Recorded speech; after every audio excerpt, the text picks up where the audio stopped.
Good morning, all of you. Now, class 8th chapter 1 crop production and management.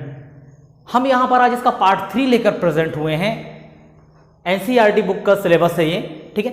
In previous class we had studied about cultivators, preparation of soil, agriculture, implements, ठीक है। Today we will discuss about other methods of for agriculture. Now the here we will study about sowing. What are the means of sowing? Sowing का मतलब बेटा आपको मालूम होना चाहिए। sowing का मतलब होता है बीजों को बोना, ठीक है। बीजों को बोना का मतलब बेटा ये है कि खेतों में बीजों को कैसे डाला जाता है, ठीक है। उस मेथड को हम सोइंग बोलते हैं। अब यहां पर लिखा है कि sowing is an important part of crop production. Before sowing good quality clean and healthy seeds of a good variety are selected. Farmers prepare to use seed which give high yield, ठीक है। Sowing, अब बीजों को बोने से पहले यहां पर हमारे पास एक प्रोसेस होती है जिसको हमको करना होता है, उसको हम बोलते हैं सिलेक्शन ऑफ सीड्स, कि बीजों का सिलेक्शन करना। और सीड्स कैसे होने चाहिए? सीड्स हेल्दी होने चाहिए, क्लीन होने चाहिए एंड गुड वेराइटी के होने चाहिए, अदरवाइज क्रॉप अच्छे से प्रोडक्शन नहीं होगा, ठीक है। तो सिलेक्शन ऑफ सीड्स के लिए देखिए यहां पर क्या लिखा है कि नीचे पहेली का डायग्राम बना हुआ और पहेली कहती है one day I saw my mother put some grain seeds in a vessel and pour some water on them. After a few minutes some seeds started to float on top. I wondered why some seeds float on water, ठीक है।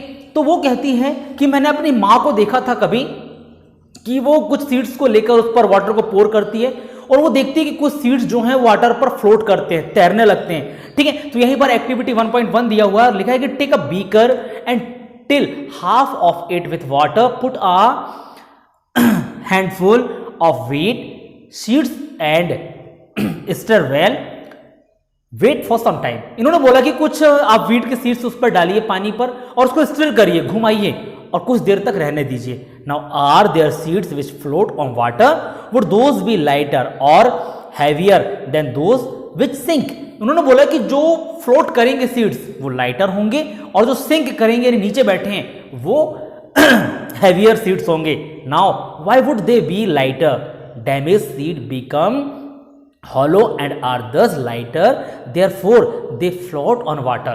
उन्होंने बोला कि जो seeds water पर float करते हैं, ठीक है, वो लाइटर होते हैं। लाइटर क्यों होते हैं? क्योंकि वो सीड्स खराब होते हैं, डैमेज सीड्स होते हैं। डैमेज सीड्स होने की वजह से उन पर हॉलो हो जाता है, ठीक है, वो हल्के हो जाते हैं एंड दस लाइटर, और इसी वजह से वो पानी पर तैरने लगते हैं। Now this is a good method for separating goods healthy seeds from the damage others.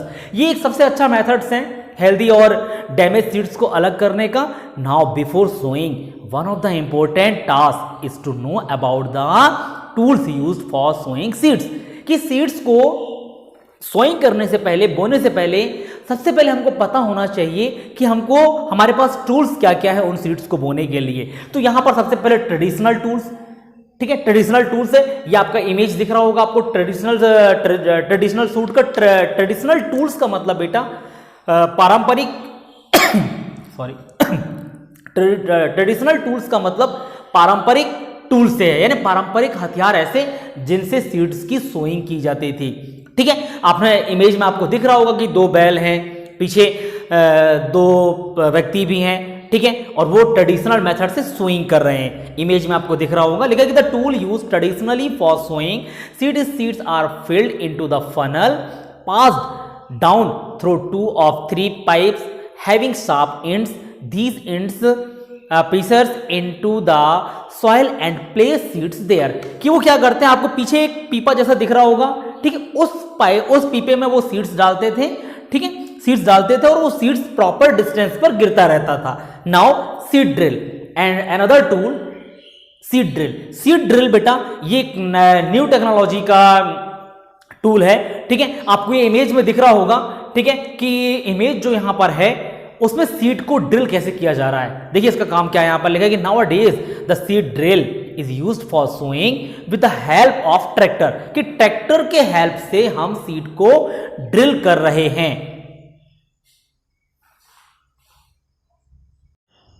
This shows the seeds uniformly eight equal distance and depth, कि ये जो ट्रैक्टर से जब ड्रिल किया जाता है सीड्स को, तो ये क्या कर रहे हैं, इन्होंने बोला कि इक्वल डिस्टेंस पर ये डाल रहे हैं, इक्वल डेप्थ पर ये सीड्स को डाल रहे हैं। It ensure that seeds get covered by the soil after sowing, और ये इंश्योर करते हैं कि आफ्टर सोइंग की जो सीड्स हैं वो सॉइल से कवर्ड हो जाएं। वाई कवर होने की जरूरत क्या है, कवर करने की जरूरत क्या है, then this protect seeds from being eaten by birds, कि ये बर्ड्स जो होते हैं, ठीक है, पक्षियां होती हैं, वो सीड्स को खा लेती हैं, ठीक है, लेकिन जब वो सॉइल से कवर्ड हो जाएंगी तो वो प्रोटेक्ट हो जाती है, कोई बर्ड्स उनको खा नहीं सकते। Now sowing by using a seed drill saves time and labour, कि ये जो आपको मैंने बताया अभी कि जो ड्रिल मशीन है इनकी, सीड ड्रिल जो है वो टाइम भी सेव कर रही है और कम लेबर पर भी काम हो जाता है, ठीक है। नाउ बूजोव देखिए क्या बोलता है कि there is a nursery near my school. I found that little plants were kept in small bags. Why are they kept like this? उन्होंने बोला कि मेरे स्कूल के पास एक नर्सरी है, वहां पर मैंने देखा कि कुछ प्लांट्स जो हैं, ठीक है, वो एक छोटे छोटे बैग पर हैं, ऐसा क्यों उन्होंने बोला। नाउ पहली क्या बोलती है, seeds of a few plants such as paddy are first grown in a nursery, when they grow into seedlings they are transplanted to the field manually. Some forest plants and flowering plants are also grown in the necessary. तो उन्होंने बोला कि कुछ plants ऐसे होते हैं, पहेली ने बताया उसको, कि जिसको खेतों में डालने से पहले उनको नर्सरी पर ग्रो किया जाता है, जिसे रोपा लगाना होता है, ठीक है। तो रोपा लगाना भी एक प्लांटेशन कहलाता है, कि हमने पहले कहीं और ग्रो किया, इसके बाद हमने उसको प्लांटेशन कैसे किया, इक्वल डिस्टेंस पर हम उस पौधे को उखाड़ उखाड़ कर लगाएंगे। तो उन्होंने बोला कि ऐसे बहुत से प्लांट्स होते हैं जिनको सबसे पहले नर्सरी पर ग्रो किया जाता है।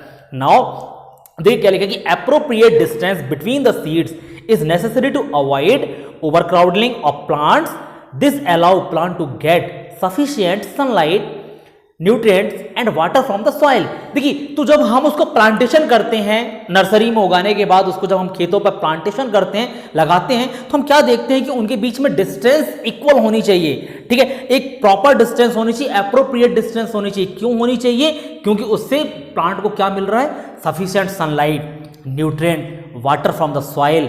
At time, a few plants may have to be removed to prevent overcrowding. Overcrowding का मतलब होता है बेटा कि जब सारे प्लांट्स यदि बहुत पास पास उग जाएंगे, बहुत पास पास ग्रो करेंगे, तो वो ओवरक्राउडिंग कहलाता है। इस कंडीशन पर प्लांट्स को ना तो अच्छे से न्यूट्रिएंट मिल पाता है, ना वाटर सप्लाई हो पाता है, ना सनलाइट मिल पाता है, तो वो प्लांट्स ग्रो नहीं कर पाते, ठीक है। अगला जो हमारा टॉपिक होगा वो होगा एडिंग मैन्योर एंड फर्टिलाइजर्स, कि प्लांट्स में मैन्योर और फर्टिलाइजर्स क्यों ऐड किया जाता है, ठीक है। Thank you so much.